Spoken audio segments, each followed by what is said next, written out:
बहुत समय पहले की बात है। घने जंगलों से घिरा एक विशाल वन था, जहां ऊंचे ऊंचे पेड़, कलकल बहती नदियां और रंग बिरंगे पक्षियों की चहचहाहट हर समय सुनाई देती थी।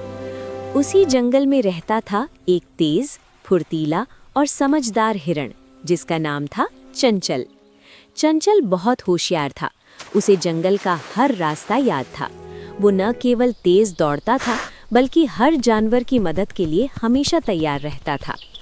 उसी जंगल में एक और जानवर रहता था, विशालकाय हाथी। नाम था बलराम।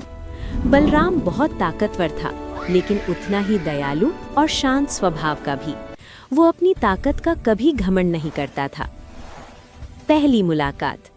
एक दिन चंचल नदी किनारे पानी पी रहा था। तभी उसने जमीन को हल्का हल्का हिलते महसूस किया। धम धम धम। चंचल चौकन्ना हो गया।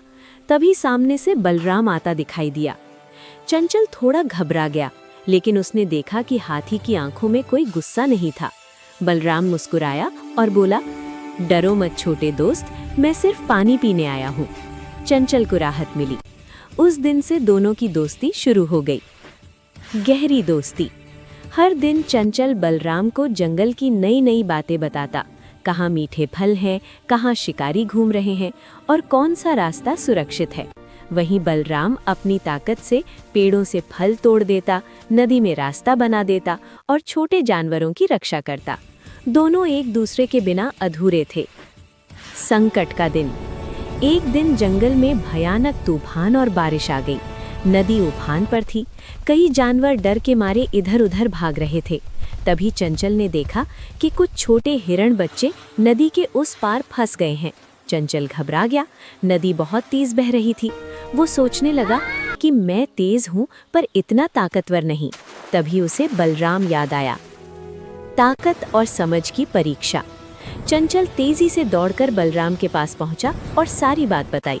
बलराम ने बिना देर किए कहा, चलो दोस्त, देर नहीं करनी चाहिए। बलराम नदी में उतरा। तेज बहाव के बावजूद उसने अपने पैरों को मजबूती से जमाया। चंचल उसकी पीठ पर चढ़ गया और बच्चों को रास्ता दिखाने लगा। एक एक करके सभी हिरण बच्चे सुरक्षित पार आ गए। पूरा जंगल खुशी से गूंज उठा। लेकिन कहानी यहीं खत्म नहीं होती। कुछ दिन बाद जंगल में शिकारी आ गए। उन्होंने गहरे गड्ढे खोद दिए। एक दिन बलराम चलते चलते उसी गड्ढे में गिर गया। धड़ाम। बलराम जोर से चिंघाड़ा।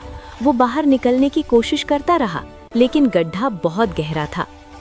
बुद्धि की जीत। चंचल दौड़ता हुआ आया। उसने बलराम को शांत किया और बोला, घबराओ मत दोस्त, मैं कुछ करता हूँ। चंचल ने पूरे जंगल में जाकर बंदरों को बुलाया, पक्षियों से संदेश भिजवाया और दूसरे हाथियों को इकट्ठा किया।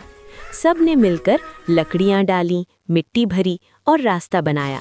काफी मेहनत के बाद बलराम बाहर आ सका। सीख। बलराम की आंखों में आंसू थे। उसने चंचल को अपने सूंड से उठाकर कहा, आज समझ आया दोस्त, ताकत से ज्यादा जरूरी है समझदारी और दोस्ती।